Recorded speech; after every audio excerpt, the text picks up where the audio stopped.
TP Gudur మండలం నరుకూరులో CITU 12వ జిల్లా మహాసభలు జరిగాయి. ఈ సందర్భంగా కార్మికులు ఊరేగింపు నిర్వహించారు. ఈ కార్యక్రమానికి సిఐటియు రాష్ట్ర కార్యదర్శి నరసింహారావు ముఖ్య అతిథిగా పాల్గొన్నారు. ఈ సందర్భంగా డాక్టర్ బిఆర్ అంబేద్కర్ విగ్రహానికి పూలమాల వేసి నివాళులర్పించారు. అనంతరం ఆయన మీడియాతో మాట్లాడుతూ కేంద్ర రాష్ట్ర ప్రభుత్వాలు కార్మిక వ్యతిరేక చట్టాలను తీసుకొస్తున్నారని చెప్పారు. ఈ కార్యక్రమంలో సిపిఎం జిల్లా కార్యదర్శి మూలం రమేష్, సిఐటియు జిల్లా అధ్యక్షులు అజయ్ కుమార్ తదితరులు పాల్గొన్నారు. సర్వ సంపదల్ని సృష్టించేది శ్రామిక వర్గం, కార్మిక వర్గం. నెల్లూరు జిల్లా సిఐటియు 12వ మహాసభలు నరుకూరు, తోటపల్లి గూడూరు మండలంలో జరుగుతున్నాయి. ఈరోజు రేపు కార్మిక వర్గం ఎదుర్కొనేటువంటి సమస్యలన్నింటినీ లోతుగా చర్చించడం జరుగుతుంది. ఈరోజు కేంద్ర రాష్ట్ర ప్రభుత్వాలు ప్రైవేట్ పిచ్చితో వ్యవహరిస్తున్నాయి. కార్మికులకు ఎటువంటి విలువ లేకుండా చేస్తున్నాయి. కార్మిక చట్టాలు మారుస్తున్నాయి. 8 గంటల పని దినాన్ని 12 గంటలుగా మార్చడం అనేది చరిత్రలోనే రాష్ట్ర ప్రభుత్వం చేసినటువంటి ఘోరమైనటువంటి నేరం. 8 గంటల పని విధానం 140 సంవత్సరాల క్రితం కార్మిక వర్గం పోరాడి సాధించుకున్నది. మా ఉన్న హక్కుల్ని తీసేస్తారా? కార్మికులకు జీతాలు పెంచుకుంటే పెంచట్లేదు. 2014 నుంచి స్కీమ్ వర్కర్స్, అంగన్వాడీ, ఆశా, మధ్యాహ్న భోజన కార్మికులకి ₹1 కూడా కేంద్ర ప్రభుత్వం పెంచలేదు. రాష్ట్ర ప్రభుత్వాలు ఏ తరగతికి కూడా జీతాలు పెంచమని మొండిగా వ్యవహరిస్తా ఉన్నారు.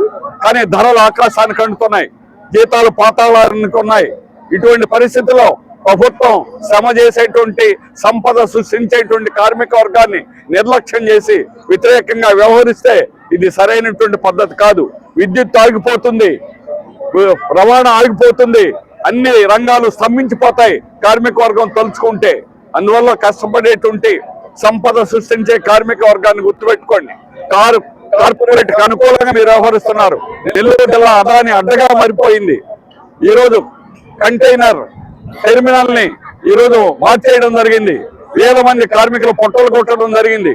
ఆటో కార్మికుల పొట్టలు కొట్టింది రాష్ట్ర ప్రభుత్వం. ఈ విధంగా కార్మికులకు వ్యతిరేకంగా వ్యవహరించడం, అలాగే కేంద్ర రాష్ట్ర ప్రభుత్వాలు ఇద్దరు కార్మికులకి రైతుల భూములు తీసుకోవడం. ఈ ప్రాంతంలో 50,000 ఎకరాలు పేద రైతాంగం యొక్క భూములు హక్కున్నారు. కానీ వాళ్ళకి సరైన నష్టపరిహారం ఇవ్వలేదు.